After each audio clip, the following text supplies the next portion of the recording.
You're funny. In the studio with Chris and DJ RecBoys Shot. You know we in the stew, in the streets or in the booth. Get in tune, click and view, and get into the interview. Behind the scenes of all your dreams and everyone you listen to. Underground or on the scene, you might catch a gem or two. 845 or worldwide, digital or physical. On the block or in the news, we understand we did it too. Promote yourself or get a budget. Gotta learn the do's and doesn't. Gotta learn when to bet it. If we said it, you could trust it. Cause you're now in the studio with Chris and DJ RecBoys Shot.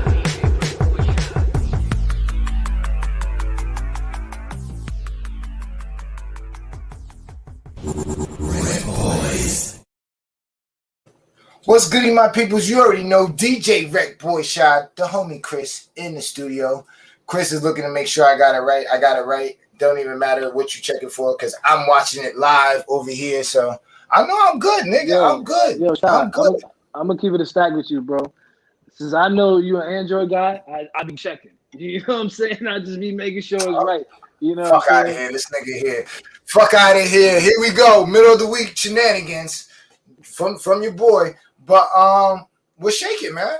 Oh, bro, you already know, bro. Blessed. Glad to be back. You know what I'm saying? I'm excited about this one, honestly. I'm really excited about this one. We got the homie Drawzilla on, man. I've been trying to get him on for a minute. The guy, you know, constantly working, always bettering himself, you know what I mean? Out there grinding, getting opportunities, providing opportunities. And, you know, it's few far in between when you get somebody like this to come on the show, willing to chop it up, give some advice, letting people know their experiences.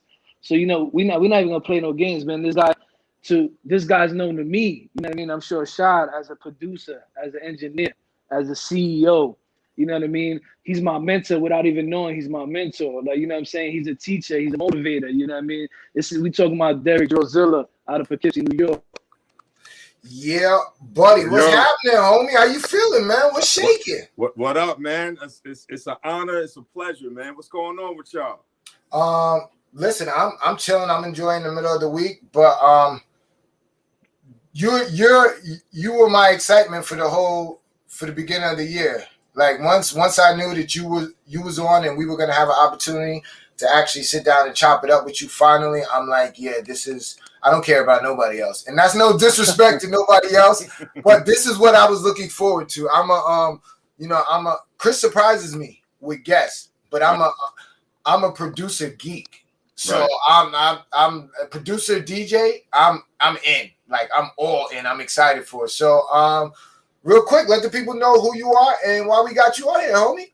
Now, listen. First of all, shout out to the RecBoys, man. Yeah, I've been following y'all for a minute. Y'all been my brothers for a little while now, man. Like, I'm so appreciative of the fact that y'all reached out because, you know, it's always important for people like myself to tell my story and really, you know what I mean, just explain like, you know, what I've been through. You know what I mean, as a producer and just my journey in general. So I go by the name of Drawzilla. I've been in the music industry for, I would say, over 15 years and really being solid with it for over 12 years. A lot of people in the industry and just proud of my success and really like, you know, taking it serious and really understanding, like educating myself and having the knowledge to be able to move things forward is the most important thing, man. So shout out to y'all, man. No. Yo, listen, you're an inspiration. If whether you know it or not, you know, especially to us, because we didn't have nobody to actually look up to say, yo, listen, this is the way we need to do it.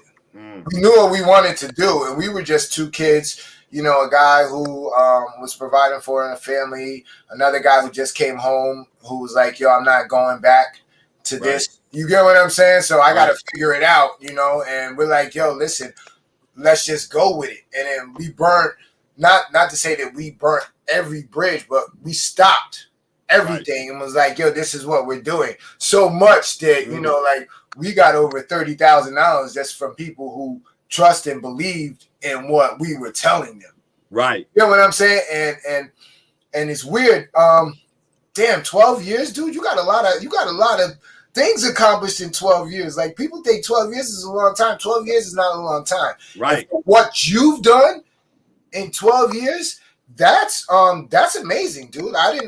I would have thought that you were in there a little bit longer than fucking 12 years. 12 years, that's damn, man. You're still a baby in this. You're a teen, and you're not even a teen yet. Right. Yeah. Right. So that's crazy you say that, man. No. I mean, people gotta put it in that perspective, because people do this shit for like 3-4 years and think, yo, it's over.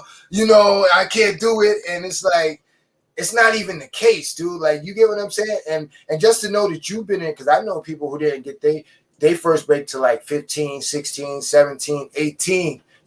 I mean, their first break might have been huge, right. But you know what I'm saying? Right. But still in all, 17, 15 years of you doing this and not getting that break, that'll fuck a nigga up. No. That'll have people fucked up. But absolutely. And trust me, during that journey, there's been many times where I was discouraged myself. You know what I mean? So yeah. So let's take it back real quick, because a lot of people might not know this. You used to be a cook, and I'll let you tell your story. You kind of one day say, "Yo, listen, I'm gonna go follow this path." How did that all come about for you? So coming up and really enjoying music all my life, and understanding that there was something that I had a passion for. At the same time, I knew I needed to get a job, because, music wasn't the thing that I was focused on as far as bringing income in. So I started cooking. I started working for, a lot of restaurants in the 845 area. I was working for a lot of nursing homes, and I decided that was something that I needed to do just to take care of myself, to pay my rent, to pay the light bill, and you know what I mean? Just, make sure that I'm straight.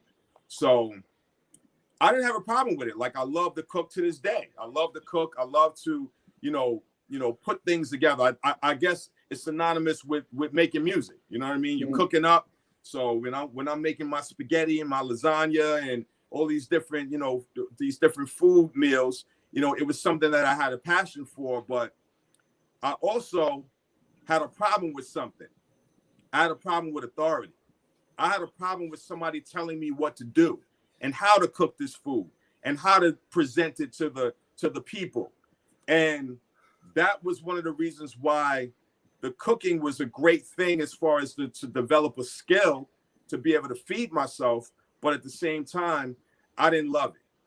I didn't feel like it was something that I really wanted to do for the rest of my life. You know what I mean? So, and you probably were a damn fucking good cook too, because I go front, brother. I was. Yo, it's funny. It's funny that you say that, because I'm a barber by trade, and people and people are like, yo, you got the best job ever, and I'm like, yo, dude, I don't really like my job. I'm just good at what I do. And this pays the bills, and I don't have to listen to nobody. Like, right. I call my own fucking shots. Like, I pay my own taxes. If I don't get up and go, then I don't eat. My family doesn't eat. So that's right. That's right. So to have that is dope. But my preference is to sit back and to make music. So now that provides me to do this until this provides me to not have to do that. You get what I'm saying? So no, I totally understand, especially the fact that, like, people look at you like, damn, man, you're a good cook. Why would you not, like, why wouldn't you just concentrate on getting a restaurant? You over here talking about a studio when you should be I go through it all the time. Like, nigga, you talking about a studio when you should be talking barbershop. Right. And I get it. Man, real quick. And the thing about that for you, it would be ideal for you if the barbershop thing was your passion. If it's your passion, then absolutely open up a barbershop. It's something that you love to do. It's something that you can do. But cooking just wasn't my passion at some point, man. No. I mean, my thing is, it's funny, because when I first started cutting hair, it was a job.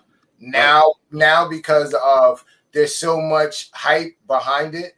Now I'm more into, like, okay, let me, like, because I'm nice, but I didn't care about showing people I'm nice. When you sit down in my chair, I'm nice. But now I see you could be a barber and be a celebrity. Like, you could get other shit from being a barber. That's right. it's like okay, so why not take advantage of this? And for people out there listening, don't get it twisted. The barbershop is gonna happen, but that's just a means so that I can go back and do this. Once I have that situated, I'm gonna be like Draws and be like, hey, listen, I got studio time. Pull up, because the barbershop thing is gonna already be settled. So, but no, that's very, very, very interesting, and that's cool because I know a lot of cooks, and there's certain types of people that just blend with music.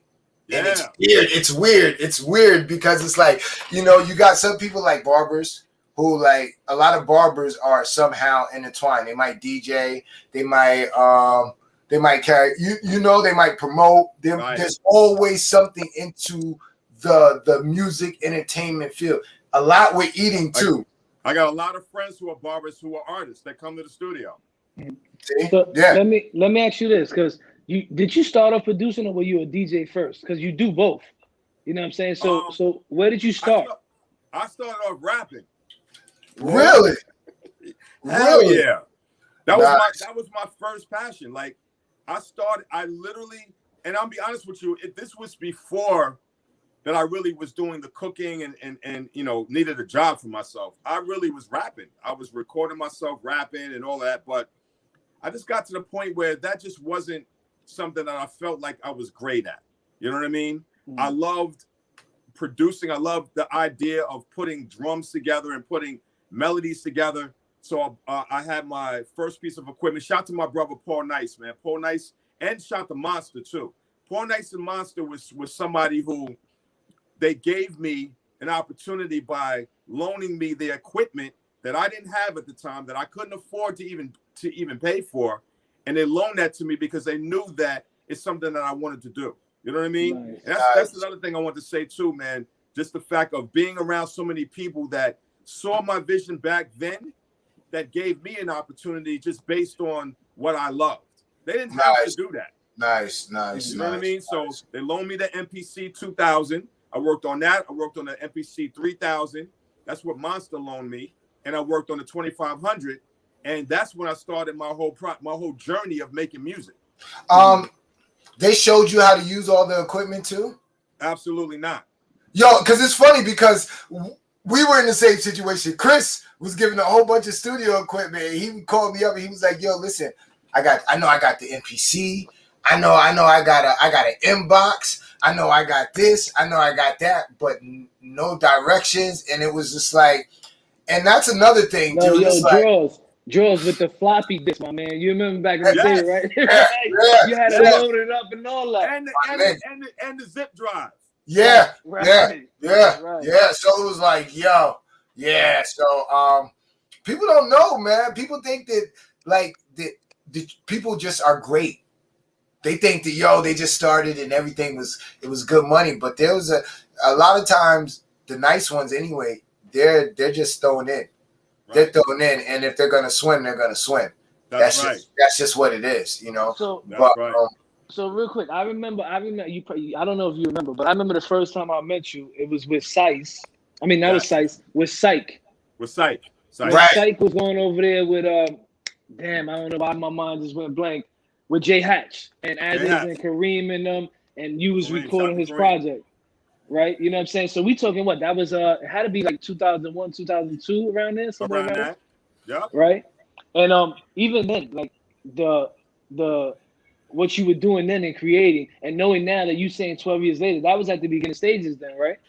Yes, pretty much, man. That it's crazy because Syke at the time, that was our artist. Right. You know what I mean?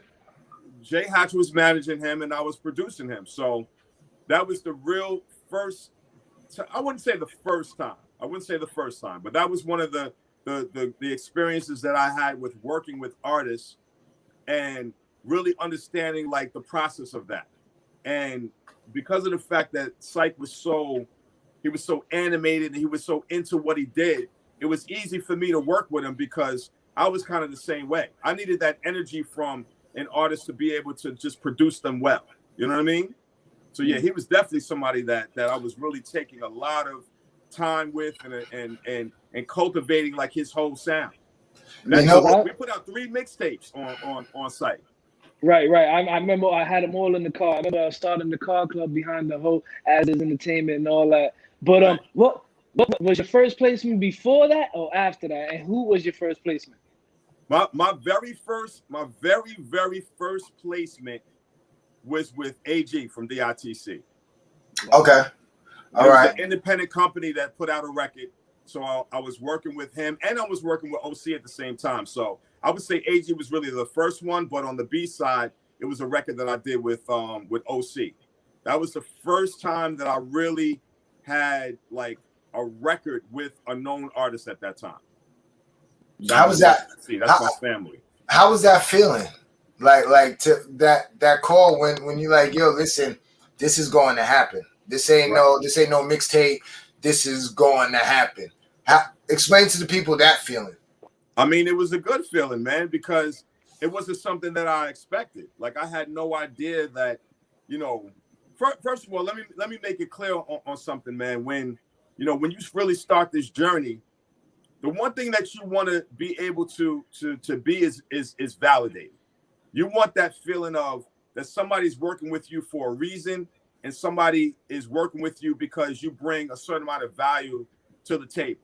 So that was the first and foremost thing that I was really inspired by, the fact that somebody really took a liking to what I did and took me serious. Because when somebody decides that they want to pay you, that means that that's real.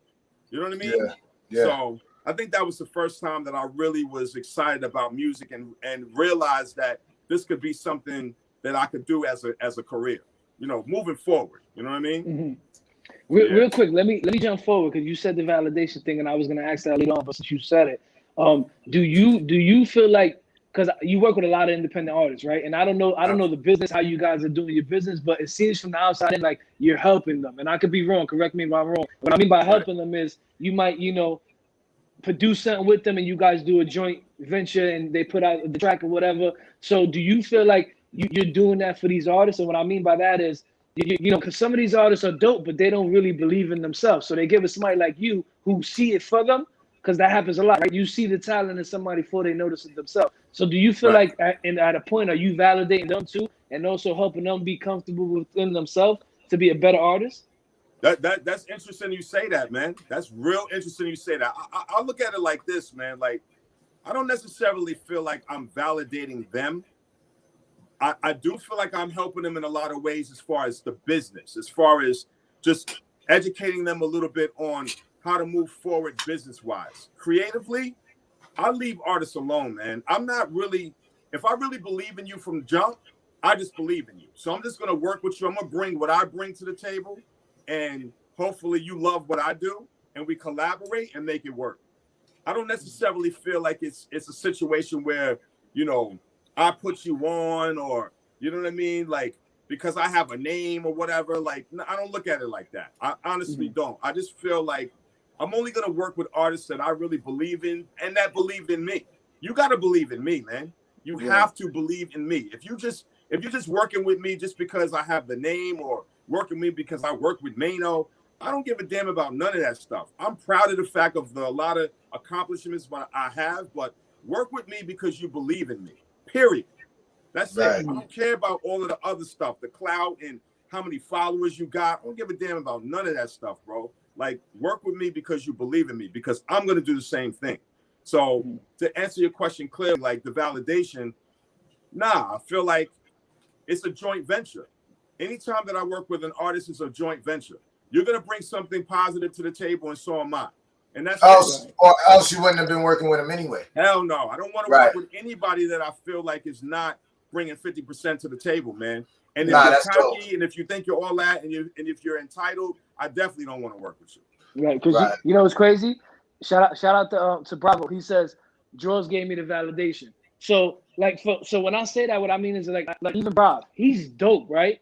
And for the longest of time, I've been telling Brav, yo, you gotta record with different engineers. You gotta, get different feelings, and you're gonna find your sound while you're doing that, right? So he so happens to go over there. He goes with you, and I hear the project, and I'm like, this is what I'm talking about.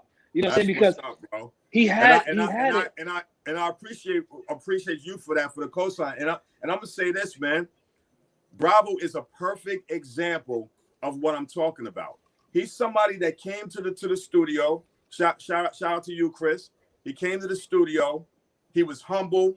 He realized that he needed a little bit of direction as far as, you know, just the whole process of the whole thing. But the reason why I was so excited about working with him is because he already has it. He's been doing this. He showed me a bunch of videos that he did a while back. And I'm like, oh, this is going to be easy. You know what I mean? Right. Right. You know what's crazy? You know what's crazy? He had it, but he didn't. What you brought out of him has never been brought out of him yet. You know what I'm saying? And I see that with a lot of artists that you work with. You know what I mean? Because they dope artists, but when you get in a room with somebody who could take you there, and what I mean by take you there is probably take you to that place to where you didn't even know you had inside you. You know what I'm saying? Right. And that goes. I heard that with Rachel. I heard that with Brav, with Jay Arroyo. Like I can keep going on. We just had Mandy last week. We just had Mandy. Right. And it's crazy because shout to Mandy, yes. And it's weird. It's crazy because of the work that you've done with other people. Other artists want to collab with them.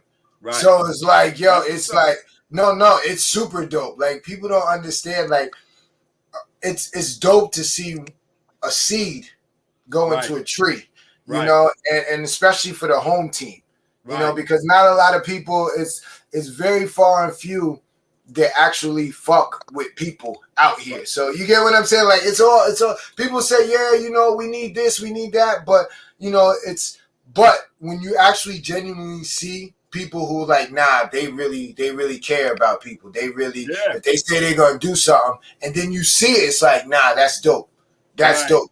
That's what makes everybody else the real ones keep pushing. And I commend you and I salute, because everybody that I've known that we've had on the show that you worked with, not only is their sound great, but their experience that they tell us is always a good experience. That's dope. Which is even, like I said, which is even more doper than the music. Like the music is why we get them on the show. But when they come in here and they don't have to speak highly of you. Right. You get what I'm saying? And when they say, no, nigga, like I wouldn't be here if like Draws get in the studio and he gives me that to where it's like, yo, no, it frees me.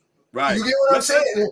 Let me say this, man. Like I appreciate that, man. I really do, man. I that's something that I work hard for, man. I work hard for people to really, you know what I mean?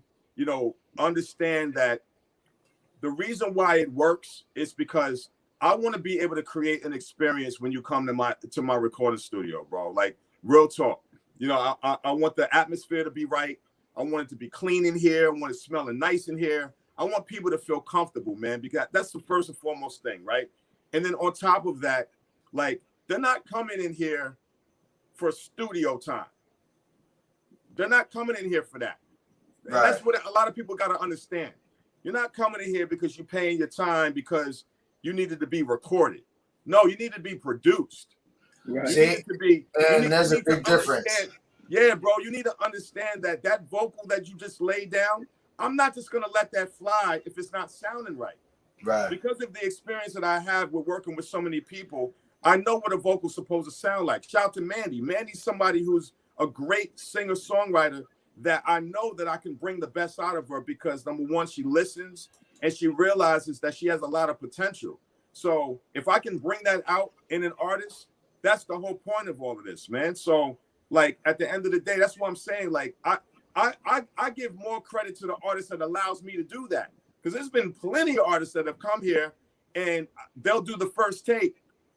Yeah, I like that. I'm like, yo, I think you could kind of nah, but I like that. All right, cool. Yeah. No. It comes a point to where you're like, yo, listen, are you paying to be recorded, or are you paying for my expertise? Because if you're paying to get recorded, I can record you. I can do that all day long. Yeah, no. Yo, that's listen. Easy. And it's weird. I deleted sessions. I shall tell you. I went home. Cause you know we had the studio upstairs in my basement, right? So I'd be running around doing whatever. I come in and I used to book the studio time for the engineer. So I walk in and they sitting there and it's 4 or 5, and that's another thing. We'll touch on that too. But they come with like a whole entourage, right? Right. And they come and they recording and they sitting there going crazy. And I'm sitting there and I'm like, and I tell the engineer, I'm like, yo, you told him that sounded horrible? He like, yeah, I told him, but he would like it. I go right up to shit, boop. Erase it. Yo, what you doing? Yeah, that sound horrible. Your man right there, he need to get up out of the studio because he's not helping you. You know what I'm saying? Like, has anything like that? And I'm talking about for somebody like you really, because you're too humble. You're way too humble sometimes. You know what I'm saying? Like, when I was on your show, I told you that. I'm like, George, tell the truth. I know you saying the politically correct because you got to, because you're a business owner. Right. You know what I'm saying? But has that ever came across with somebody, maybe an artist that you that like a Psych or Sykes, rest in peace, or somebody, has that ever happened? Let me say this, man. Let me say this. Shout to Sykes Lee, man.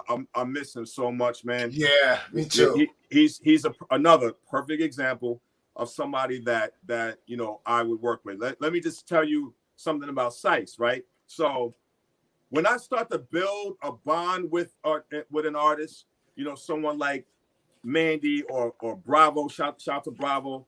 If I'm building a rapport with them, right? And I feel like, we're working together, I may produce a few records for them and blah, blah, blah. It's at a point where now I got to start really speaking my mind, and I got to let them know, like, specifically how I feel and what I think. Shout out to Justin Bush too. That's another one. Like, Justin is somebody that I work with quite some time, and he's someone who believes in me. He understands, like, what do you think, Zilla? What do you think? That's important to me. So people like that, I'm going to continue working with, and I'm going to tell them the truth, and I'm going to give them my advice and my opinion. A lot of times when artists first come here, and this is the separation, right? A lot of times when artists come here and they're paying for studio time that I don't know, that I've never really, worked with, of course I'm going to give my advice, I'm going to give my, but at the same time, I'm not going to really give them the whole, I don't think that's going to work. I think that's trash, or I think I'm never going to do that. And I'm going to tell you why. I honestly believe that anyone could get better. Anyone could be a superstar when they really put their mind to it and when they really follow through and they're consistent. I have no right to tell somebody that they're trash. I have no right to tell somebody that they're trash. And the reason why is because I don't want to be the person that's going to ruin their life and ruin their dreams and ruin what they're trying to accomplish. Because there's a lot of artists out here that are not confident in their own shit. They're not confident in what they do. So I'm the last person that should be telling somebody that I feel that they should not be on a record. I feel that they shouldn't be doing what they're doing because they can get better. And they can have a better experience with other situations and become great at some point. So I got a question. I got to do the best I can to bring out what you do. Okay. So, okay. Chris taking a sip because he already know. How do you tell a nigga who can't sing they can't sing, Jaws? Like, I need to know. No. Shut up, Chris. Take a drink. No, I was just saying. I know. He make Chris them sound like they can sing. Well, no. I mean, listen, because to me, there's two ways. Sometimes, sometimes I say the mom way, mom, no, mom will come in and nurture you. Say no, maybe if you try it like this. Right. Sometimes, especially with my boys, dad is like, no, that's we're not even gonna do that. Like this. So. How do you handle a situation like? And this is real talk. Real talk. It's absolutely real talk, and I'm going to tell you, I'm going to handle it by saying to the artist, "Those notes are off. We need to do that again. We need to get it right." And if they continue doing it, and in my opinion, because let's just be honest, man. This music thing is opinions. Absolutely. Somebody that can't sing, I can't never tell that person you can't sing and the reason why is because that's a fact. There's no facts in this. It's opinions. And and the reason why I say that is because there's a lot of trash artists who are popping right now. Right. Yeah. Right? Yeah, no. Well, there's always going to be. There's Right. throughout time. We're always going to have those. We're always, Yeah. absolutely. Real quick, let me answer the question for Draws real quick.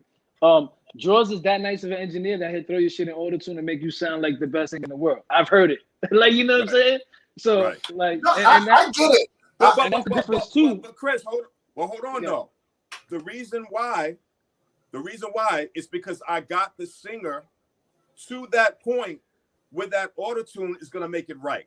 If you cannot sing at all, and if your notes is totally out of key, auto-tune is not gonna do nothing for that. See, that's so. How do you tell that person?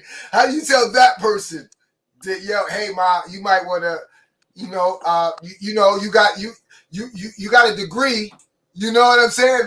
Maybe like, no, I mean, how do you do it? I don't know. I'm gonna tell you. Okay, go ahead. Go ahead. I'm never gonna tell somebody that. I'm never gonna tell somebody that I don't think that you should be singing. All right, so then what you tell them, George? Because I need help in this, and we laughing. I'm gonna tell them, you need to work on your notes. You need to buy a keyboard. You need to study that keyboard. You need to understand what chord progressions are. You need to understand how to move your notes around. You need to understand what flat and sharp is, and then come back to me. Okay. And I promise you, I'm going to make you sound like a superstar. That's what I'm going to tell you. I'm never going to tell somebody that you shouldn't be doing what you're doing. Because imagine if they told me that when I was young, when I was trash. But I'm glad. Hang on, I'm glad because that's why I call you a teacher and a motivator. No, you know because for those reasons, because a lot of people would have said what I'm saying. I done said it. He knows. Chris is gonna walk out. Chris is like, yo, my nigga, you fucking up the money, and I'm like, yo, my nigga, like, yo, somebody got. I've stopped records where it's like, nah, ma, you not getting on the record, and they be like, why? And I'm like, I feel you. Listen, I feel you. Because you know why? Me and you are similar in so many ways, bro, because of the passion. Like, we understand what sounds good and what doesn't sound good. The difference between me and yourself is that we got to understand that when we voice our opinions, that could be detrimental to someone. That's what I have to learn. No, absolutely. Yes. I wasn't looking at it. There's a lot of people who are very breakable, bro. There's a lot of people who take what we say to heart.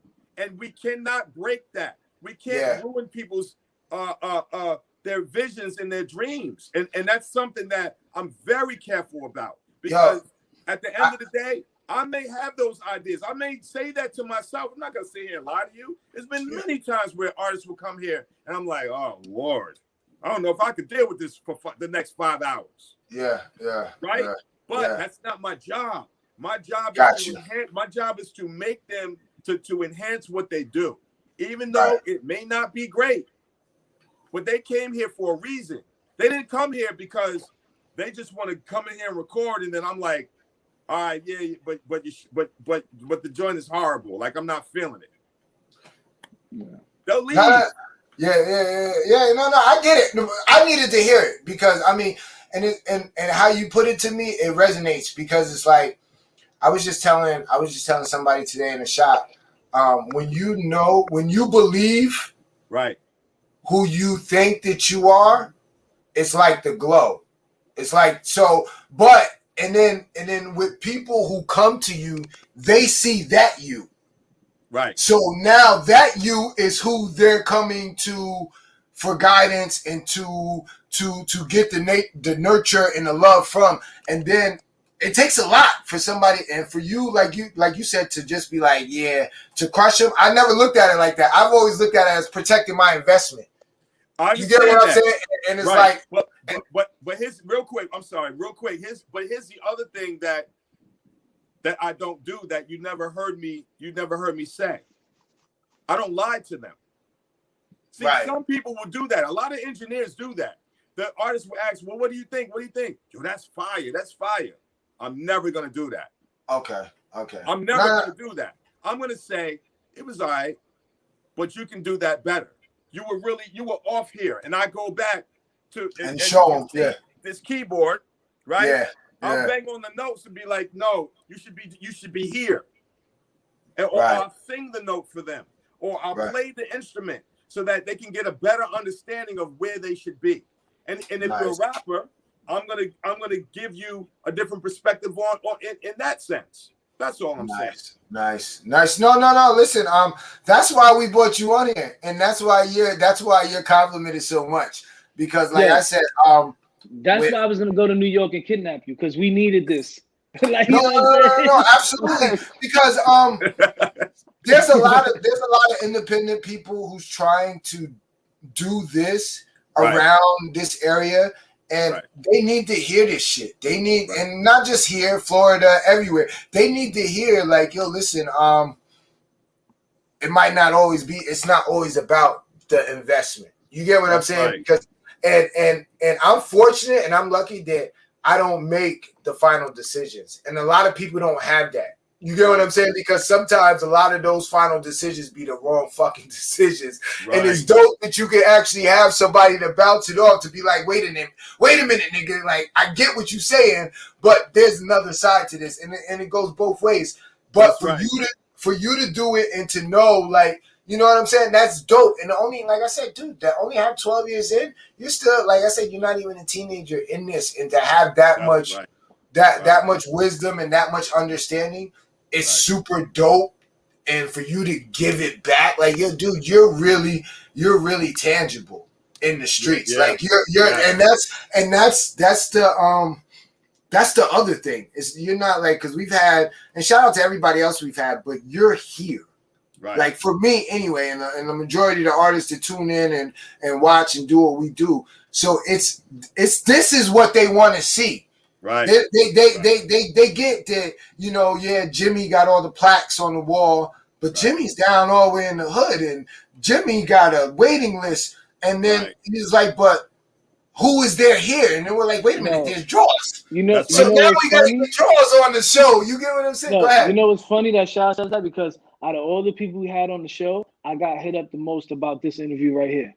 That's no bullshit. That's the crazy thing about it. Why I say that is because they look at all these other guys like out of reach, when really they're not. You know what I'm saying? But they look at you like, yo, damn. They know your story. They heard you say it before. Yo, I came from here. I went here. I worked with such and such, and now I'm here. And I'm working with people who want to work. You know what I'm saying? So they're like, yo, ask Drawz this, ask Drawz this. And I'm like, yo, you can ask Drawz yourself. Like, you know what I'm saying? He's that good of a person. Like, I remember when you did the Joint Fest in Poughkeepsie, when you came and hosted it.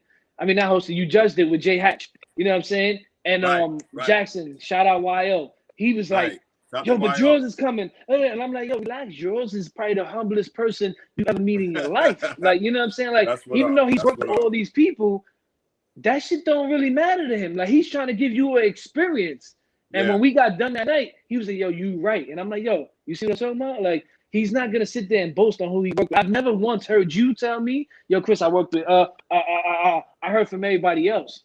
Right. You know what I'm saying? And that's what I admire about you the most, because never have I spoke to you or asked for advice and you kind of like pushed me to the side. You know what I'm saying? You always answered, give me, you know what I mean, sound advice, and try to guide me in the way it should go. Like, even with the beach, like, yo, Chris, that sounds tough, but you need to add this and this and this. And I'm like, this guy here, like, yo, he's right. You know what I'm saying? So listen, brothers, let me just say this real quick, man. I think the reason why I've gotten to that you know, aspect or to that level is because I've always had, I'm very fortunate. I'm not gonna say a lie. Like, I've always had someone who did that for me. I always had a mentor. I always had someone just around me who did a lot of those things for me.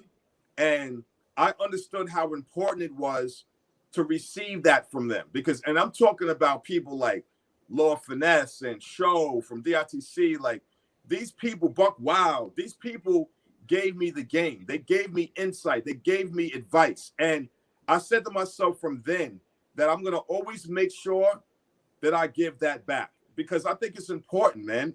We don't have those opportunities. We don't all have those same situations. And if you run across people who are passionate about what they do, why not? It doesn't cost you anything. Right. Yeah. You know what I mean? Yeah. Let It's me funny. ask you this. Hold on, let me ask y'all, my bad. Let me ask you this. Go A ahead. lot of people say the game is to be sold, not told. I'm a firm believer that it's to be told, not sold. What do you feel about that statement? I mean, I kind of agree with it as well. It's funny that you agree with it because I've always had to bump my head. I've always had to watch. I've always had to get black eyes, like all types of crazy shit. For all the Right. things that I've learned, there was nobody that was like, yo, here, young blood, this is how you do this. I was told like, and unfortunately, I was in the streets early. So all my advice, and I was around music dudes. And you know what's, and this is another point I wanted to go back to. What was so funny is that the time that you were working on Sykes' album, I was in tune with the other half where we were trying to get the money. We were, Chris will tell you, it was 10 grand. We had 5 people. We said 10 grand to get Sykes' album done. So, and it's weird that I didn't even know nothing about that. I just knew, we knew that, yo, listen, if we get 10 grand together, you know what I'm saying? At the time, we were all involved. Right. So it was like, it's nothing. So how are we cleaning this money? This was our out. And then it was so weird that you were the one on the other end, because what's crazy is God bless the homie Alvin. I DJ for As Is. So I didn't know that. Yeah, they used to give me all Sykes' records. I went up to the studio. Like I had all of their equipment once they closed their studio down. I just that came was home. the one in Liberty, right? Yes, I had just came home. They were like, yo, we're shutting it down, but we're working on this. And, you know, and I'm just put it out there. You know, I just came home, and, you know, at my type of felony, people weren't really dealing with you. So it was like, all right, I'm halfway in, halfway out. But we were doing the music. So they're like, yo, come through, DJ, make out the mixtapes. Yo, we went to the DSEP release party. Like, all this shit was popping off right after I got out. And I didn't know nothing of you, and you're still doing this. And to hear this 13, 14, 15 years later, you get what I'm saying? Like, damn, we were this close, but this far away. That's you know what I'm saying?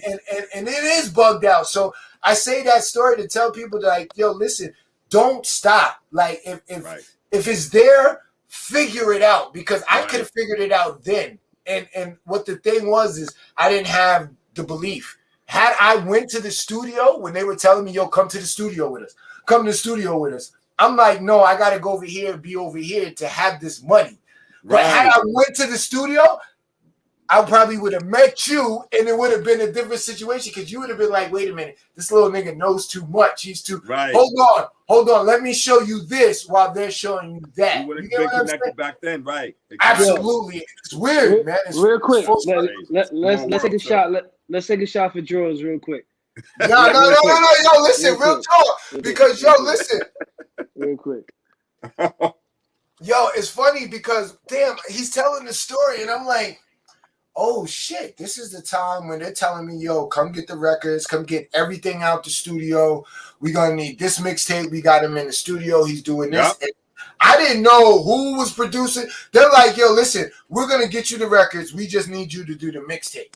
Right. That's it. And then once we get that going, then when he performs, you pull up, do whatever. And it was like, I was at that fork. And I was like, yeah, I don't know these people. I don't know what's really going on. Not only that, I didn't have the people that brought me in was also bringing me in on the money side. So it was like, you know, they're like, yeah, do that, but you got to know that we need to be making these trips too. So it was like, you know, let me ask you this. Let me ask you this, George, because Hatch is also another motivator. I remember sitting down with him, and after having a conversation with him, I felt like I could take on the motherfucking world.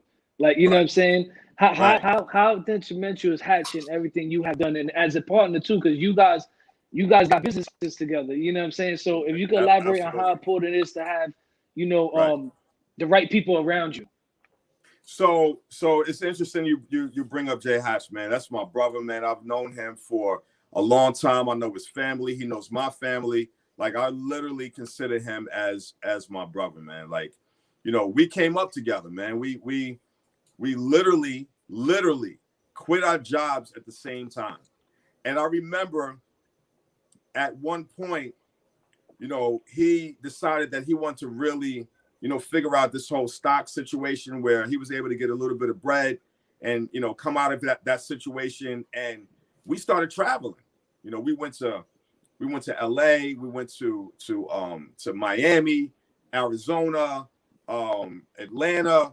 We went all over the place, man, just to kind of educate ourselves and understand what this music industry is all about. And he was damn near paying for everything. And it got to the point where we wanted to really make a name for ourselves. So, we started a showcase where we would premiere like artists, and then we started doing a producer showcase, and just to really get our name up and to build relationships and to understand like what that was all about. To answer your question specifically, as far as him, he was somebody that was very, very influential for me because he understood business and he understood how important it was to build relationships. That wasn't something that I really understood at the time.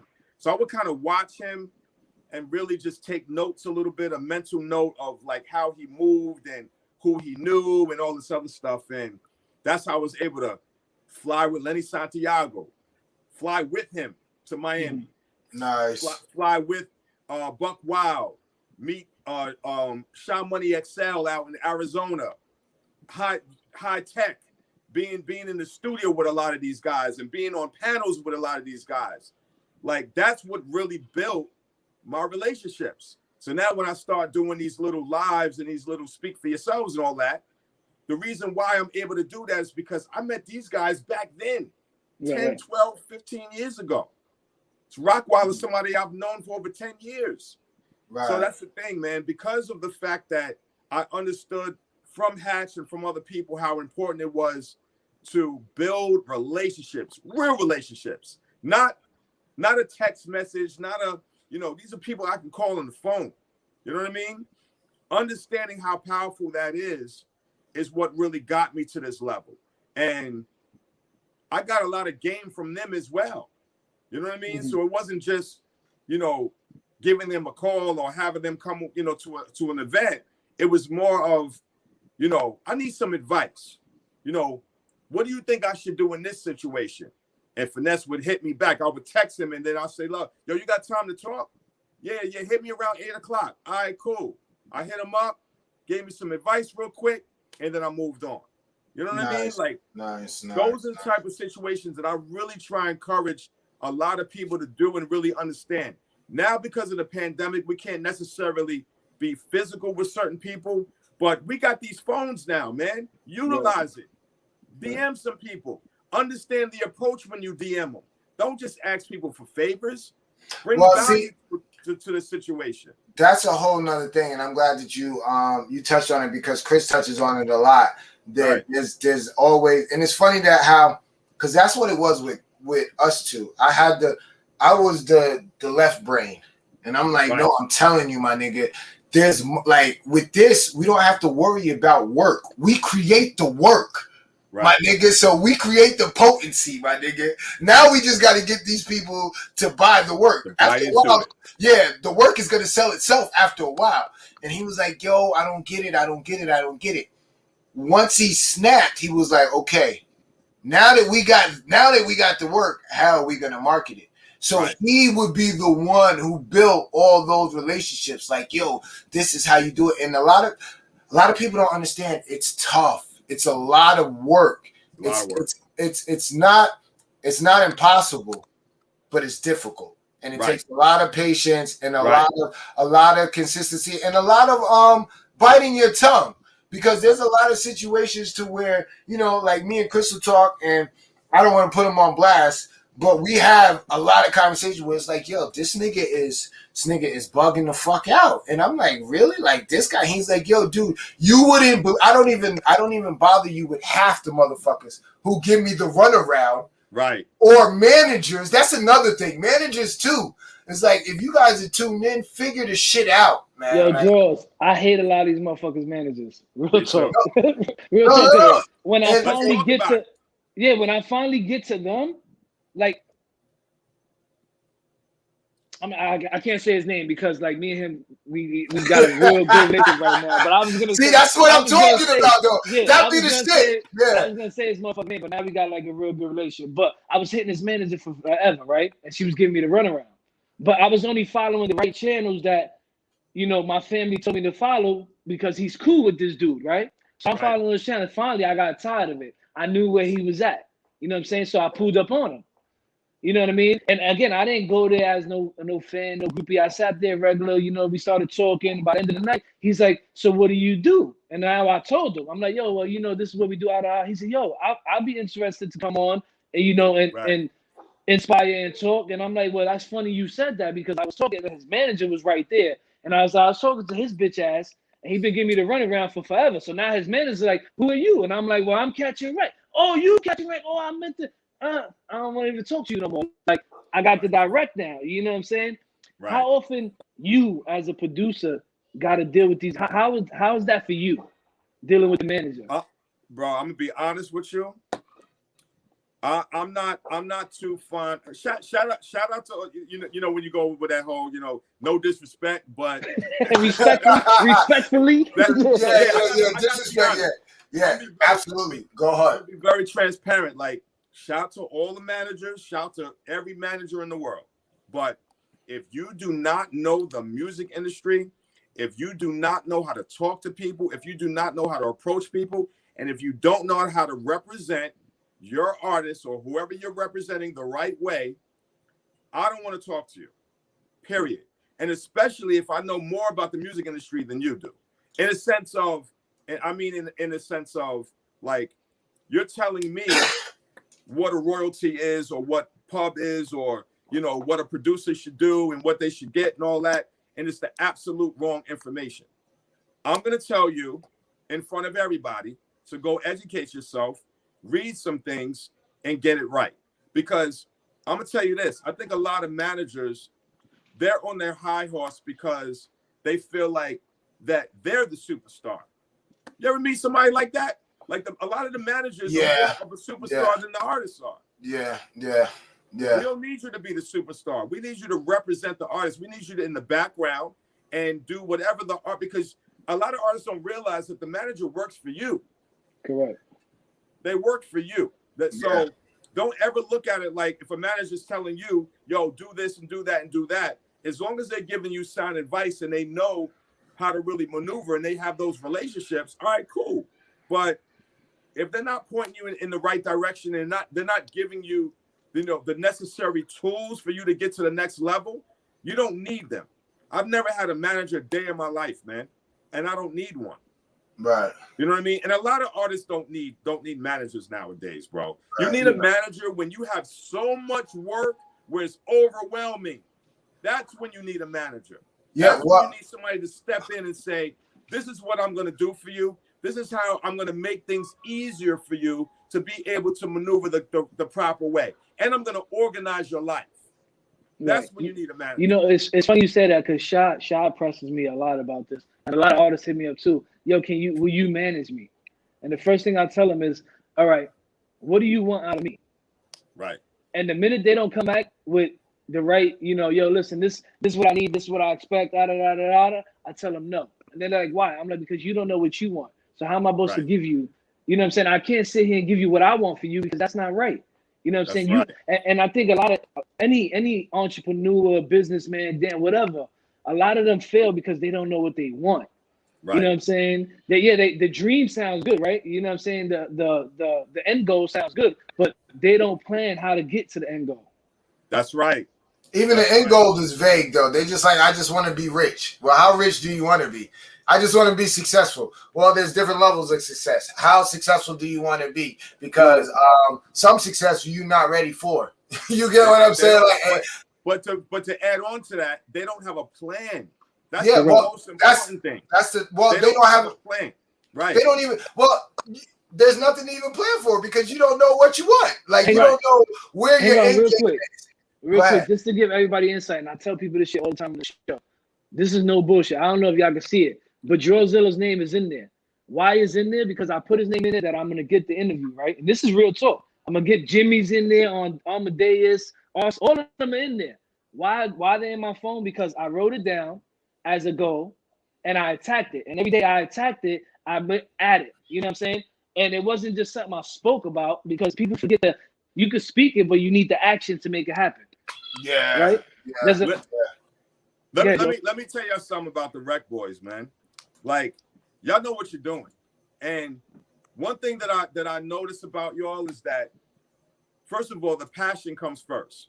You have to have passion in this business, and you have to understand how important that is, right? And then you have to know what your value is and what you bring to the table.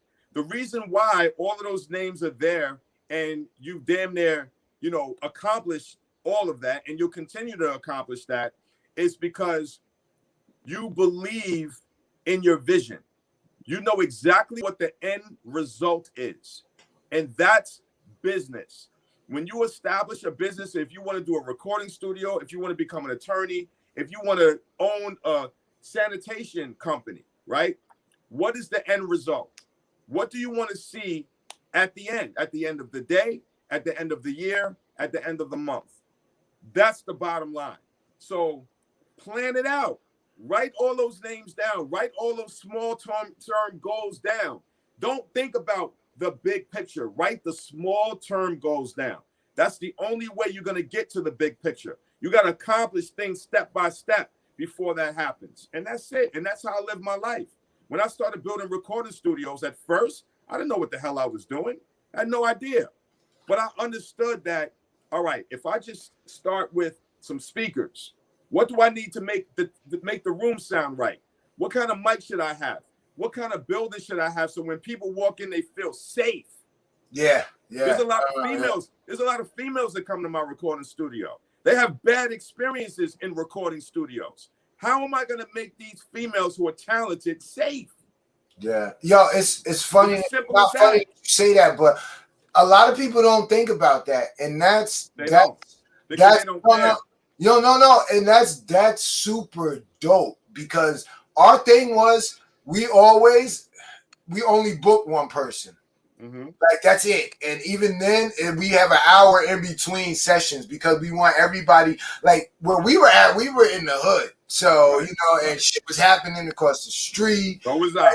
Yeah. People's pulling up. I'm fighting people. Chris coming out. Yeah, no. It was always stories. Yeah. I already know. But safety, what was what we preached, and a lot of people didn't understand it. Like, yo, dude, why y'all got both doors locked? Why y'all on it like that? And it's like, no, we want everybody to be safe. Not only that, we don't know what you got into. So now, like, we don't know if somebody following you thinking that you live here. That's because from the outside, you wouldn't know what it was. When you walk in, you like, oh shit, all this is up in here. But it's just a crazy thing. But it's dope that you said that. Yo, listen, we're going to have to get together. We're going to have to do like a monthly panel or something, because there's too much information. A lot. No, real talk. And just to know the growth and everything that you're doing coincides with what we're doing. Right. All the same people. And we're bringing two different angles of advice and intelligence to I've learned a lot. Like I just the fact of how to tell somebody they can't fucking say is like, yo, listen, I'm good. No. Yo, listen, I'm good, because it's like I have an issue with that, and people I like understand. You hardcore, and and that shit it screws over the personal business, and it's dope. Sometimes you got to hear it from somebody like you, because everybody, you know what I'm saying? Because it doesn't resonate. It's a tough situation, bro, because even though I said what I said, and I stand by everything that I said, and I do that all the time, but it's very tough, especially coming from a perspective of being a producer. You're a dope DJ, so music, sound, what singers are supposed to sound like. So when you're in the studio, part of you, you want to tell people, nah, that ain't it. And how you are and how passionate you are, sometimes it may come across a little bit wrong and a little bit rude. So I think sometimes we just got to know how to curve that in order for people to say, all right, he told me that it wasn't hot, but at least he's giving me some type of constructive criticism. And that's what it is. I think that's the most important thing. Nah, you're absolutely right, because like I never want to crush nobody's dream. And Right. and you know, I'm a newly married guy, only been married 2 years, going on 3 years, and Right. you know, I got stepkids, so that's an adjustment for me because I'm so like, you know, hardcore to be like, yo, people be like, nah, my man, you can't come out. Like, yo, like, and I'll be like, nah, did you hear that? And they be like, Right. yeah, but yo, dude, and I'll be like, yeah, sometimes, but that's how I got it. You get what I'm Right. saying? Like I told you, I wasn't fortunate enough to be like, yo, you know, take it easy, or yo, this is how you do it. It was like, yo, I had to learn, and I had to deal with my consequences. It was never no, yo, listen, yo, this is how you do it. Right. You get what I'm saying? So I had to actually sit in there and be like, yo, you bumped your head, you messed up, you got to deal with the consequences. Right. That's it. You know, Right. and that kind of shaped me. But now, like, I'm good in my personal life. You know, I'm more nurturing. But and like I said, but I was looking at it as my investment, dude. Anything that I invest my time and money in, and if I feel like, yo, you might be wasting my time, because that's the one thing that I can't get back. That's the only thing I can't get back. I've gotten Right. everything else back except the time. Right. But like you said, I got to keep in the back of my mind that they came to you for a reason. Right. And it wasn't to be just shitted upon. Like they can That's get right. that from something else. And I get it now, which is super, Right. super dope. You Yeah, know, That's and, what's up. That's what's up. My fault. Facebook cooked me out because they know I was about ready to get on my bullshit right now. Yo, Draws, man, I need to know some of your friends, my man. I need to. Yo, you got too many friends. I'll be telling you on your live, like when I see Brian on there. Actually, I spoke to Amadeus before he went on there. Right, You have right. so many people on there. I can't even explain. Every time I'm in your live, I'm like, yo, can I meet your friends? Like, can I meet yours? Can I meet your friends? Like, you know what I'm saying? Chris, I'm you know, telling I Sean. got you, my brother. And It's always love. You know, I'm and joking that's the around. reason. That's the reason why, like, you know, like I say all the time, man. It's about relationships, right? It's about relationships. So absolutely. if you hit me up, because you know me, you know me, brother. So you know that I'm solid. If you hit me up, like, yo, bro, can you give me a link on such and such, such and such? Of course. You haven't asked me twice. And the reason why is because we have a relationship. We built that rapport. No. It's dope. It's super I'm not gonna dope. do that for everybody. If somebody hits me in my, because it's happened, hit me on my dick, yo, bro, yo, I'm gonna tell you something. This just happened. Yo, bro, can you reach out? This is a real situation. Can you reach out to Havoc, and can you tell him that I got beats because I heard that he was working on a project? And I'm saying to myself, well, first of all, Havoc makes his own beats, number one. Yeah, I was about to say, yeah. And not only that, but he's telling you, the producer. Right. Right. Number two, I'm not going to give you a link to somebody, right? And I don't even know who you are. Or your work. Or right. Or your work, because when you send it, you co-sign. People don't realize that. People don't. That. Yeah. Now I'm hitting him up. He's gonna ask me a bunch of questions like, "Well, who is this guy?" And I'm gonna say, "I don't know." That looks crazy.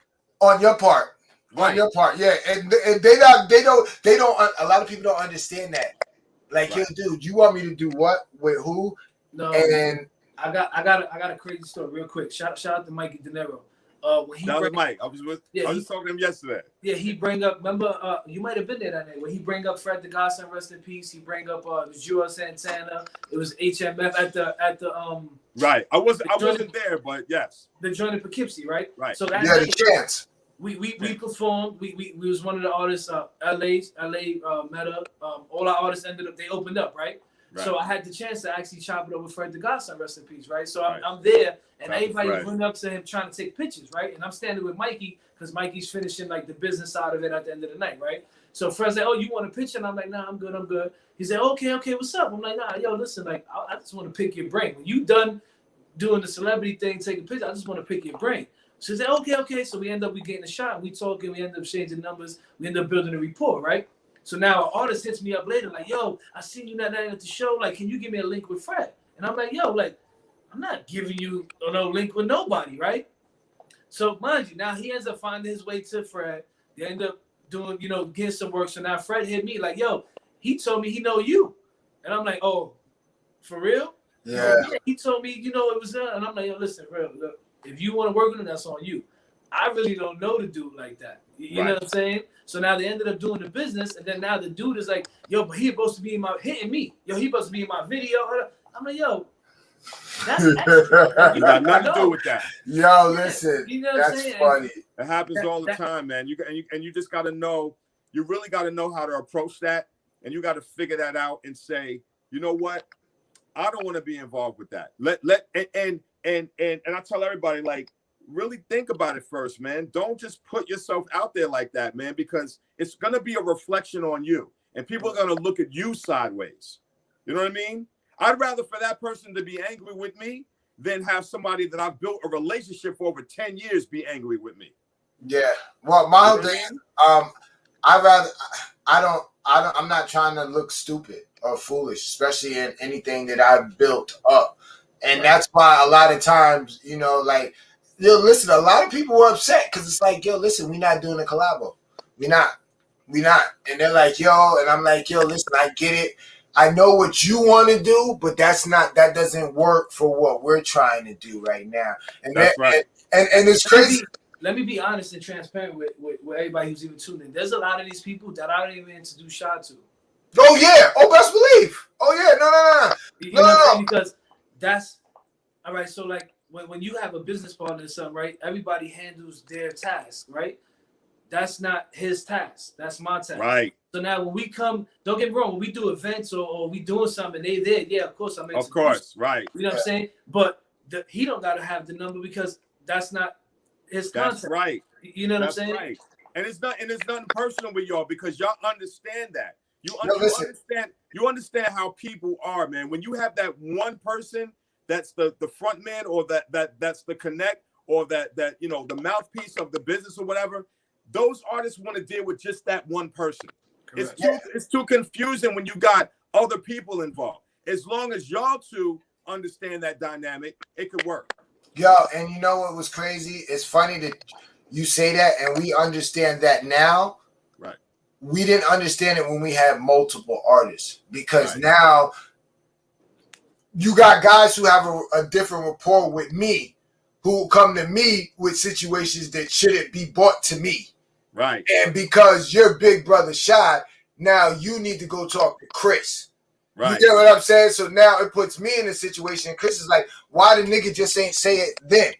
And then there might be a situation where, you know, yo, listen, all the new stuff, keep. You got to realize Shot is a DJ. Shot will leak all that shit and not realize what he's doing. I might walk in the studio and hear some shit. And I'll be like, yo, bounce that, sitting that. I'm going to do my one too. Niggas be like, everything will get quiet. All the music is shot. Everybody will stop and look at each other. And I'll be like, y'all niggas heard what I said, my nigga. They be like, Chris said don't give you no music. And I'll be like, wait, what? And they be like, yeah. I'll be like, all right, bet. Don't even worry about it. And because, like I said, we didn't have somebody there to say, yo, listen, this is how y'all supposed to do it. There was beefs, and we had to bump our heads for us to figure that out. That's right. Had we known that then, had we met you then, things would have turned out a lot different. But we had to bump our head, not to say that we're not good now, but it's a learning experience. There's no beef, there's no failures. It's a learning experience. But he'll tell you, no, there's times where I'm like, yo, my nigga, what type of shit you are? You telling these niggas don't give me no music? And he's like, not only that, he'll follow up like, yo, if any one of them niggas gave you music, you better fight for them niggas because it's on and popping. And I'll be like, damn, nigga. But you have to understand. Go ahead, tell me. I understood the business side of it, right? So not saying that shot, I didn't want to give him the music, but the business wasn't done. You know what I'm saying? So what I mean by the business, I'm talking about, you know, the BMIs, the ASCAPs, the publishing, you know, all the stuff that these artists swear they know that they really don't know. You know what I mean? So it wasn't done. So if we give it to the DJ and the DJ goes makes a mix and he does whatever he does with it, we not making no money off of it. That's you right. know what I'm saying? So now we have all this money tied up in this business, and at the end of the day, it's not, for me, it was never all about the money. It was about building a brand and building something that stood on its own and pretty much ran itself. You know what I'm saying? And right. people knew, like with Drumline, they know, yo, listen, yeah, Draws is there. You know what I'm saying? But Drumline is the brand that we want to produce our joint with Draws pushing it behind it, right? That's right. You know what I'm saying? So kind of like the same thing. So now with you, when did you sit there and you figure all that out? You know what I'm saying? Because you've been in the DITC studio. Is that like your learning experience where they kind of tell you, listen, come here, this is what you got to do? As far as building a recording studio? No, like as far as like your publishing, you know, your BMI, your ASCAPs, all that good stuff. Let's talk about the sheets too, because a lot of these artists do these features, but they don't know how to sheets. The split sheets and Right. all this other shit. You know what I'm saying? Like, right. Where does Drawzilla learn all this from? I mean, I learned it from making a lot of mistakes. Be honest with you, made a lot of mistakes by not understanding it, not even wanting to understand it, and got burnt a few times, got jerked a few times, but you know, realizing that there's always a comeback by just, you know, educating yourself and Googling some things and looking up, you know, researching some things. So I think when I first got into the whole world of sync licensing, I was kind of forced to learn it because contracts was given to me and I didn't know what the hell they were saying. So I reached out to, you know, my attorney to this day, Bob Celestin. Shout out to Bob Celestin. You know, he worked with a lot of artists, you know, as of right now. You know, he was working with Pop Smoke at one point, you know, rest in peace. So it got to the point where I had to really get an understanding of what publishing was and what a royalty is and sync licensing and all of that. And really, to be honest, man, I just looked it up. You know what I mean? Read some information that allowed me to understand it better. And back when I told you when me and Jay Hatch was running around, going to different conferences, music conferences, and literally just raising my hand and asking questions.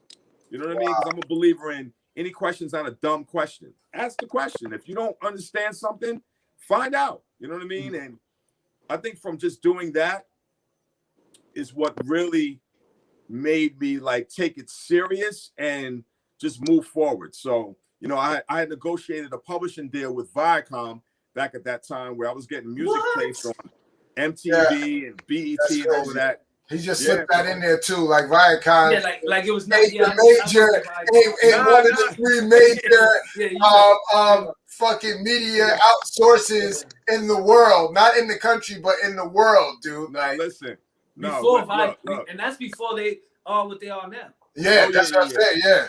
I'm not trying to say that was a light thing and that was, oh yeah, I just did that. No, I worked hard for that. Let's be clear on that.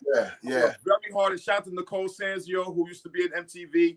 She was the one that gave me the plug to even get into that situation. I brought that information back to Jay Hatch. We talked about it, and then we negotiated our deal. That was back in like 2006, 7, 8, 9, around that time. You know what I mean? And you know, that's when I understood, like, okay, I can make a little bit of money. You know what I mean? And you know, that really was the start of me like understanding that whole world of just sync licensing and doing it in that way. So yeah. Let me ask you this. Because you know, we had Amadeus on, you know, and right. You had him on your joint as well. So right. Amadeus, real humble and real big shout out to Amadeus. Real insightful. How was it? Because you guys actually, I Standards had him and Austin as beat battle back in the day, right? And we actually asked him this on the show, and we was like, "Yo, how you know for you? Because you actually, you was the host that night, right?" Or no, I was the DJ that night. Okay, Jay Hatch was the host. I was more of I played everybody's joints and I DJ'd the event. Okay, nice. So how was that putting that together? Because yo, I even told Amadeus, and he'll tell you, I'm like, yo, when he plays that record, that Dipset joint, how do you beat that? Like, you know what I'm saying? Like at that point, like you sitting back, you know, listening and putting this together. What was your take? I know that shit was bananas that night. It was incredible. A lot of people don't even know that Illmind was in that battle. Yeah. Right. Yeah, no, absolutely, yeah. Yeah, Illmind. Was Bink in the battle too? Nah, I think there's Illmind, and there was somebody else, some other nice producer. I can't remember his name. I don't want to say weird looking dude, but he was kind of, he doesn't look like a producer. Like when he was, yeah. But yeah, I can't remember exactly who was there. Because y'all gotta remember something, man. At that time, a lot of things was a little bit faded for me because I was dealing with so much in those events, man. I was dealing with artists giving me CDs and making sure their music was right. So I'm in there listening to it on headphones and checking, you know what I'm saying, different orders of work. So I didn't get a chance to really to have that same experience as somebody that was in the audience watching the event. You know what I mean? Oh yeah, so but a lot of things watched it back. Yeah, a lot of things was a little blurred for me, but I definitely remember Arsonist. I definitely remember Illmind, Amadeus. I just don't necessarily remember the battles like, you know, one-on-one. So I kind of regret not being able to experience that, man. But at the same time, it was something special, man, because I definitely heard the music. You know what I mean? No, listen, right. It's funny because we listened to it. We listened to it, and then Chris is like, yo, it was over. And I'm like, I don't know, dude. And he's like, and everything in my heart is saying, yo, that Dipset song is like, you can't, who beats that? Like, there's nothing, like there's certain joints to where it's like. This is the fucked up part. We had, not fucked up, this is the blessing in all of it. We had Arsonist on a few weeks before that. Right? But I didn't know about that just yet. You know what I'm saying? So I'm doing my research on Amadeus because we got him coming up, and I come across that. You know what I'm saying? And it just so happens that he was judging our beat battle when I asked him that question. So it all fit together. You know what I'm saying? And I even asked Austin this. I'm like, yo, if you did a versus, you know, who would you pick? And you know, Austin is like, he's another humble dude, but he wears the chip on his shoulder. He's like, yo, anybody. Yeah. You know what I'm saying? He's nice in what he does. You know, like, woo. You know what I'm saying? So let me ask you this. I know you just did a battle this weekend. Right. Who would you do a versus again? I'm talking about industry producer. Who would you want? Whose head would you want to chop off? Oh man, that's first of all. I'm not gonna say a lot of y'all, man. Like, I don't really look at myself in that aspect, man. Like, yes, I have a lot of dope records. I got a lot of great placements. Shout out to Uncle Murder and Mano and all of them, but I'm not competing against no Havoc. I'm not going against Arsonist. I'm not going against Illmind. I'm not going against these guys, man, because their resume is too deep. See, I'm definitely not going against Amadeus. See, so, that was my next question. Is, do you ever get like to the point to where like when you go in and you're like, wait a minute, this nigga was part of the Hitmen, or this nigga, like Arsonist has his Arsonist has a movement. I don't think people understand like that whole Dipset is Arsonist, and still with this day with Jimmy, like he's on a different planet. Yeah. So he's like, so brother, there's levels. Yeah, no, and I don't think that everybody understands that, like, yo, okay, you nice, but then there's nice, then there's nice, then there's. I know there's levels, right? And I know you don't want to manage it, right? But I'm gonna have to manage you and set this up because I think you could take off one of their heads, man. Like I might have to make this happen. Cause yo, like I said the other night, it was epic Saturday night. Shout out to 845 Street Entertainment. Right. That was epic. Shout out to them. You know I might go there Saturday, by the way, but yeah. Okay. That was dope. But I really would like to see you take over one of these top guys that everybody says a top guy. Because you know, even Amadeus will tell you, he's like, yo, I've worked for all these people, but I'm regular just like you. You know what I'm saying? So just for these, you know, for the audience tuned in who look at these guys like they're really untouchable and they're this and that, they're really just like us. But I would like to see you chop one of their heads off. Listen, Chris, let me just say this, brother. I'm with it, but I'm the type of person where I want to go against somebody who we're on the same playing field. Let's just be honest. I'm not. Give me a name. Tell me a name. I don't have a name. That's your job. That's your job, my brother. That's that slick shit, Jules. That's that slick shit. Nah, you the Don King of this. I'm a Don King as well. Like, you know, we gonna do the battles here. We know we got 845. We got my spot. We're gonna figure out some things as well. You know what I mean? Like I got a lot of artists, got a lot of producers that I'm working with right now that we're trying to, you know, set some things up. So on the other side of it, you know, we can do the producer side, but then at the same time, I'm doing the Don King thing too. So You got to let me know who you feel is a match, because I'm just telling you honestly right now. I'm not going against Rockweiler. I'm not going against Bink. Like, those are my mentors. Those are the ones who I look up to. You know what I mean? So it got to be somebody on the same playing field. I'll throw a name right now. Tell me a name. I'll throw a name right now. You ready? Yeah. And me and him kind of already talked about it, and I was actually supposed to call him because he hit me earlier. But Music Maestro, what up? Nice. Nice. Nice. Nice. So you sure you want that smoke? I just started something. Oh shit. No. Nice. Yeah, that's what I'm talking about. He knows what it is. I know he got his Mariah. His Mary J. Blige. He got the LL Cool J joint. He got the Cam joint. He got records. Yeah. They say motif in the comments. I'm not messing with motif, man. Listen, Draws on some producer shit. I don't want that smoke. Listen, motif is listen. Yeah. He's hold moonwalking. No. He's moonwalking. Listen. He's moonwalking. No. Real talk. The growth in him. Yeah. You guys started working together too. Yeah, no, Mo's my little brother, man. Nah, he's been moonwalking. He got the glow right now. So it's dope that you recognize that, to where you're like, yeah. Come on, man. Listen. One thing about me is that I'm honest with myself, right? I understand people's value and I understand what they bring to the table. I'm a producer as well, and I love working with other producers. I love a lot of the events that I did back in the day where I invited a lot of these guys to my studio and invited them to DITC. Like, I know what it is, man. I know what Motif is capable of. You know what I mean? So, and to be honest with you, I understand what Maestro is capable of. I only say that because me and him are brothers, and we talk about it all the time. Got you. But don't get it twisted. I know what he's gonna bring. Nah, no.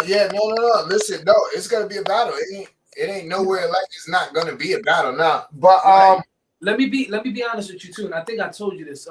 We've done a couple beat battles, not even battles. We've done a couple of showcases, I would say, for producers here, and that came from you.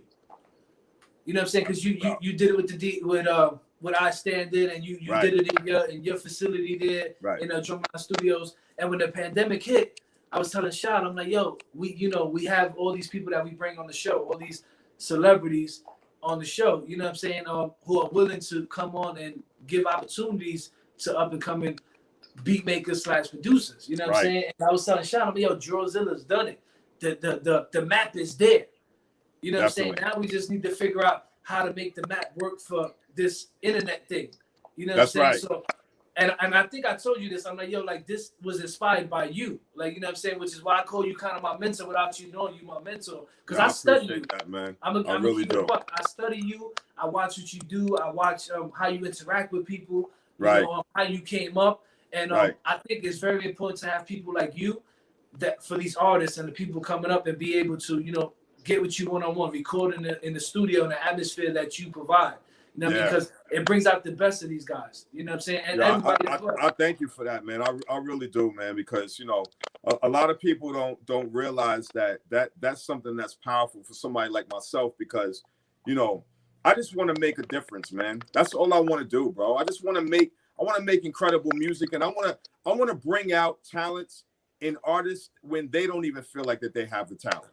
That's my passion, bro. My passion is to hear somebody sing and they say to them, and they're really talented, right? And they say to themselves, yeah, I think I'm all right. The reason why they think that they're just all right is because nobody worked with them. Yeah. Nobody worked with them. Nobody brought them from point A to Z.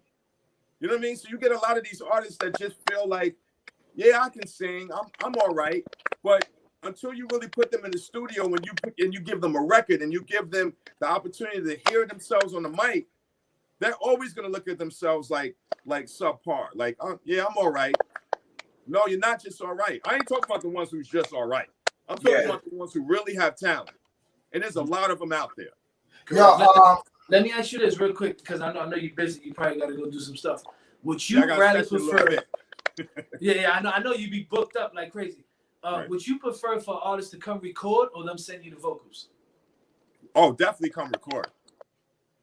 Definitely come record. All right. Well, okay. Second part to that. Would you rather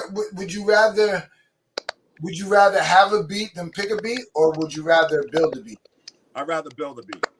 Nice. Now, and the reason why is because it's got to feel organic, and I got to feel like that I'm giving them something that's them. You know what I mean? And I'd rather for them to be in the studio with me, but a lot of times that can't happen. Right. I want to kind of like halfway interview them first and get a perspective of like what they see and what they want to hear, and then I'll just go and build something for them. Yo, listen, real quick, right? Because like I said, I'm a music nerd.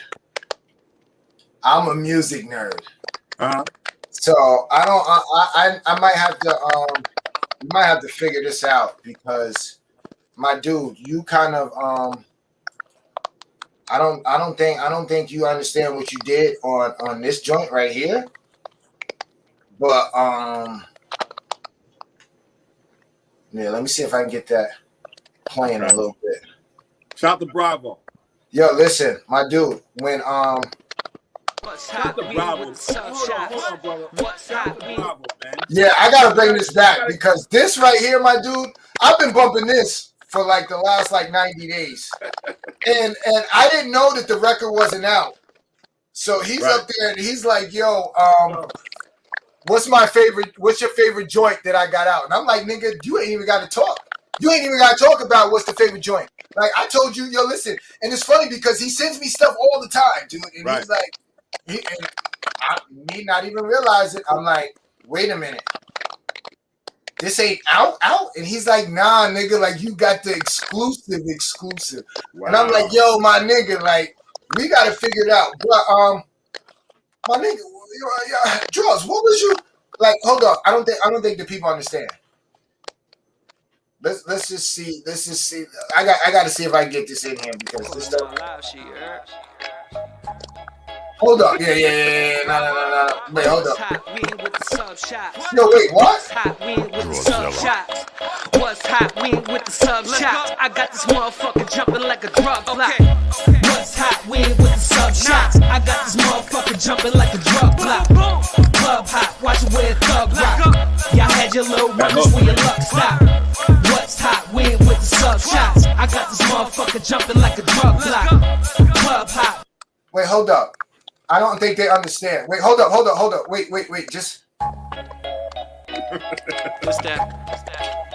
It's that 845 $9 live shit, you heard? Bravo! What's hot? We ain't with the sub shot. Yo, listen. All right. Yo, listen. I got. We ain't with the sub shot. Yo, I'm not even gonna front. Draws. Listening to that, I want to be like, yo, I'm gonna check you out tomorrow. I'm gonna turn on my Akai MPK 49. I'm gonna go through these sounds, and I'm gonna, yo, dude, like, I don't think people understand that the feeling that yeah, break that down to us, man. Listen, listen. When he played that shit, I said, yo, what the fuck? Wait, what? Yeah, let us know. Let us know. I'm again. I'm just gonna say this, man. Like, when you come to the table as an artist and you come with your joint and you understand how important it is to lock in with a producer and lock in them lyrics and have chemistry with the music, that's all it takes. It's very simple, man. Like, I just played a joint for him. I played a few joints for him, right?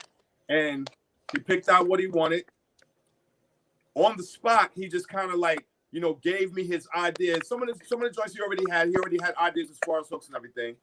And he gave me different perspectives of what he felt like should be on the record. I loved it. And then he came back and recorded. And as he's in the studio working with me, I kind of directed him on the lyrics, on his flow, on his content. but he already had what he wanted to do. I really was just kind of like coloring a little bit. You know what I mean? He had it all scripted. I just went in and just did this, and that was it. Period. Point blank. Period. Me personally, I can't wait until But hold on, you gotta hear the record. Crave the love though. Well, that's what he said. He was like, "Yo, wait till you guys get a hold of that one." And I'm probably gonna get it. I'm gonna get it soon. It's probably in my inbox now while we talking. A lot of it's really my fault because we got to do a lot of mixing and we got to get the records mastered and get that all together. But we're gonna be linking up real soon so I can finish up this project for him. But we got some records, man. I even got some surprises for him that he doesn't even know about yet. You know what I mean? So, and again, that's just because he's a good brother and he's somebody that understands that relationship, man, between artist and producer. And that's who I love working with. That's dope. That's it. So, Draws, man, I gotta say, man, thank you for coming on. Real talk. I appreciate it. Long time coming. We definitely gotta, cause we ain't even tap into a lot of stuff. Like there's a lot. We're gonna do part 2. Yeah, no, we're definitely gonna do a part 2, yo, because I didn't get my nerd on. I didn't get my producer nerd on. Like I need real talk. I need just my own session. I don't care if we live or whatever. Like I'll do it live, but I need my own shit for other producers out there that's in the same boat that I'm in. So where we can, because I'm gonna ask the questions. Like that's my thing. Yeah, I want to ask the questions. I want to know, yo, how do I take my shit from here to there? Because like I said, we're gonna talk about mixing too. All of that. I mean, because that's it. Like that's important. That's the most important part. Whether it's on your tracks or your instrumentals, your shit gotta be mixed. Right. But go ahead, Chris. Real quick. See, I'm already playing the manager. Check your Cash App because you got some of your Cash App from Brav. So we'll talk about the percentage later. Okay, bravo. We'll talk about the percentage later. See, that's what I'm talking about. See, that's what I'm talking about. No, but man. No, real talk. Like, we're gonna figure it out because all right. You have a lot, and a lot of people are intimidated. A lot of people are scared to actually be like, yo, I need help. You get what I'm saying? And my whole thing is like, I'm a grown ass man. So I'm gonna ask those questions because I don't have no problem in seeking help. That's the only way you're gonna get better. Right. Especially when you got somebody as talented as yourself and is open. You know what I'm saying? I mean, because like Chris said, I got numbers. You get what I'm saying? But not everybody is accessible and actually are willing to give out the information. Yeah, a lot of people are not. Yo, listen, like I work in a barbershop, and the guy who owns the shop, he's actually like 13 years younger than me, and this nigga is a monster. And I pick up things from him. He's Eastern European. They're nice with scissors, like super nice. You know, I grew up skin tight fades. You know, I bust them shits down. But scissors is a totally different game, totally different money game too. Right. But he was showing me something, and how he was showing me what he told me, he didn't tell me the secret. And I picked up the secret by watching him. Right. And then when it's like, yo, it's funny is because when I showed him what I learned, he was like, yo, I don't even realize that I did that. And I'm like, I know you don't realize that because when I asked you, you didn't tell me that, motherfucker. Like I had to learn from cutting myself, but I sat there and watched. And now because I watched you and I see how you do it, you didn't tell me that. And I would have never got it had I been waiting for you to tell me this. I had to actually sit down and watch. So, you know. Shout out to a lot of the engineers that I worked with out in Queens, man. Like, same situation. I learned from them. I just was over their shoulder. Like, what does this do? What does this do? You know, without being overly annoying, but I was asking questions, man, to kind of understand that. So, yeah. We definitely got to get that started. Yeah, we definitely get part 2. Again, I appreciate your time because I know you're busy. Thank you, my brother. We'll talk offline and try to figure out another date. It's definitely not gonna be 2 years because I had to fly out there next time for real. I'm out here. I'm gonna be right out in your line. I'm gonna be right out in your line. Yeah, I'm gonna be right out there. Yeah. Listen, I appreciate y'all, brothers, man. It was a pleasure talking to y'all. And part 2 is definitely coming. We're gonna get more in detail with a lot of other things going on, man. And I just want to tell everybody, stay safe and just understand, man. Like we all have the power, man. We really Absolutely. do. Stop having doubts, man, and just believe in yourself and realize that, you know, if you just keep going and being consistent with what you're doing, whether you rap, sing, whether you want to be an attorney, whatever, just be consistent with it, man. And you're good money. You know what I mean? Absolutely. Word. Dope. Well, George, man, we appreciate you, King. Real talk. I appreciate All right, my you. dude. Easy. All right. Big All right. blessing. All right. Easy. Gotcha. Nah, that was super dope. I had a good time, dude. Good conversation. What's the crackling going on? You hear that? Is that me? Is that you? Or what? Nah. Once you switch screens, that's when it started happening. When you went to the song. Yeah, but is it happening on me? My end? Yeah, it was happening on everybody's end. Yo, dope interview. Bro, said he's gonna be in Tampa next month. We see we could link up. You know what I mean? Yo, man, like I said, it's a long time coming to get the brother on the show and actually chop it up with him. We didn't even get to touch on a quarter of I know. anything. Like, it was really more of a conversation, which was dope. You know, gave people insight. I think people need to hear stories like that. You know what I mean? There's a lot of people who might be tuned in, who might watch this later, who might catch it Saturday on Blaze One Radio, 8 p.m. You know what I mean? The show re-airs. Who want to follow, who want to do something, right? You know what I mean? Who have a dream, but they don't have the belief probably or the know-how to go make it happen. You know what I'm saying? So he kind of told y'all, like, starts with yourself. Without saying that. It definitely does. And I enjoyed myself. Good job, homie. Good job. I ain't do it, man. I'm telling you. When I said earlier, when I really write everything down. Shad to tell you, Shad knows he's been around me. It's the power of, you know, the belief, you know what I mean, and the goals and writing it down and attacking it one by one. You know what I mean? Not only that, we have a rapport with him, you know what I'm saying? So it was gonna happen.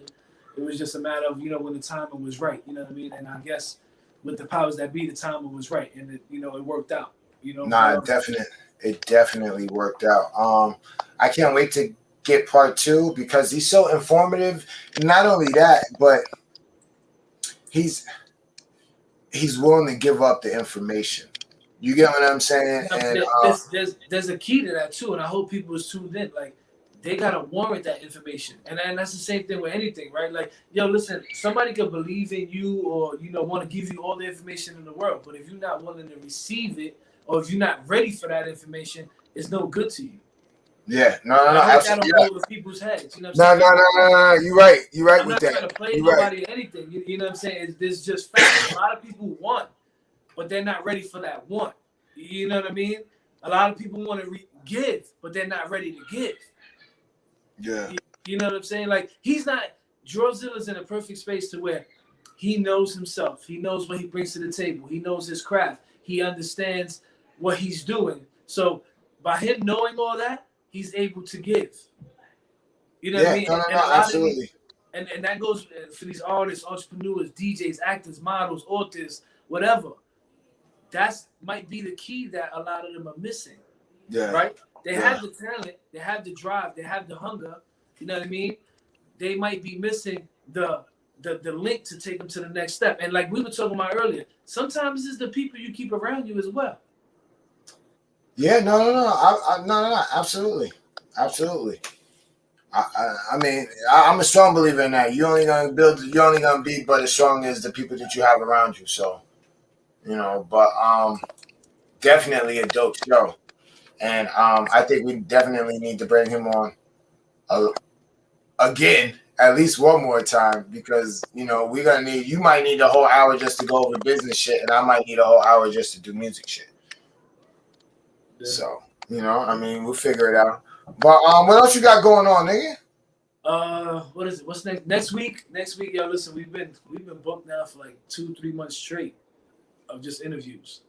So next week is no interview. We back to regular scheduled program next week. So you got videos, send them in. Make sure you send them in the studio, CRE@gmail.com. Or we're gonna try some new things next week. Huh? So we're gonna try some new things next week. Or make sure you send it in the studio with the RecBoys in the messenger. Make sure you send in those videos. Get them joints aired. You know what I mean? You got topics you wanted to touch on. Make sure you send that over. Hustle of the week. We got to pick up. It's 2 weeks in a row we haven't played videos. You know what I mean? So we got to get back to that. I'm not 100% sure if we're going to do an interview the week after that either. But I know the end of the month, I think it's the 17th. Don't quote me on that. I'll definitely announce it next week. But we have Big Face Studios. We got Young Viral coming out of Kissimmee, Florida. Yeah, that's the homie that they was they was going crazy. Yeah. Nah, that's gonna be interesting. That's a young boy out of Kissimmee, Florida, 16 years old. Yeah, the R&B, the suave. Yeah, he rap. He got the harmonizer thing. Well, that's what I mean. They got a whole thing. I don't know exactly how they want to present it yet. You know what I'm saying? Okay. If just be the artist, which I'm cool with, or if we're gonna, do the whole thing as far as the production, because there's a whole thing over there. They got a studio. They got. So they're trying to take over the show. Everything, you know what I'm saying? They might want to do a takeover then, huh? They might want to do. I gotta hit up the homie over there, Big Face Music. You know what I'm saying? But shout out to the people over there because they support. They've been rocking with us for dumb long too. Matter of fact, go check out the Whoopty freestyle. The homie just dropped. Young Vibe just dropped. Go check that out. Like I said, little kid 16, crazy talented to be 16. You know what I mean? And to be rapping what he rapping about, you wouldn't expect a 16 to be doing it either. And I'm not talking about no crazy shit either. Just how he is with his words. You know what I'm saying? Very gifted young man. But that'll be the 17th. And then we booking for February, the end of February, March, and so on. But we're gonna see how that plays out. We also looking for more people than just music. You know what I'm saying? You don't have to just do music to come on the show. We're looking for entrepreneurs, looking for models, authors, actors, anybody who's independent. You know what I'm saying? Who's out here grinding. We want to bring you on the show. You know what I'm saying? Because the people need to hear what you're doing. You know what I mean? So if you got clothing lines, such like that, if you got another radio show, a podcast, we want y'all too. Like, you know what I'm saying? Like, this is about empowering each other to do better and touch more people. You know what I mean? So definitely let's link up. Let's make that happen. If you tuned in, if you know somebody of the above that we just spoke about, link your people, man, because your people are going to make it far because of you. Absolutely. Make sure you guys check the replay Saturday night, Blaze 'em Up Radio, 8 p.m. What up? I just got to make sure we let them know because I got some shit left over, man. I ain't even going to say no shit. I got some, Nice. What you got over there? You know. Y'all seen the different colors. I got the light, so they all different colors. And and I got the light all protected. You know what I'm saying? We real coronavirus safety over here. So you get you on it. I got all different colors. I got another one. Kind of match the joint. That's how we do it. You gotta get the set right. Listen, it's winter over here. So look, it's winter over here. So okay. So yeah. Make sure y'all hit us up. You're gonna see the RecBoys joints. We're gonna bring that back out too. We got for the ladies. We got the I Love RecBoy t-shirts. We got the RecBoy t-shirts with the logo. Where we at right there. You know what I'm saying? Definitely hit us up, man. Support your artists, support everybody local, support your people, man. Because without y'all, ain't nothing possible. Like Shaw said, Saturday night, 8 p.m. Check us out, Blaze 'em Up Radio. Next week, we're gonna be back playing those videos. Hit us up with the videos. Yeah, and we're gonna switch it up, see if we can get some other things going on. But you already know. Make sure you guys tune in next week. Make sure you guys catch the replay Saturday night, Blaze 'em Up Radio. 8 to 9 p.m. Bobby Blaze is gonna be like 8 to 8:44. I'm out. I gotta go get a refill.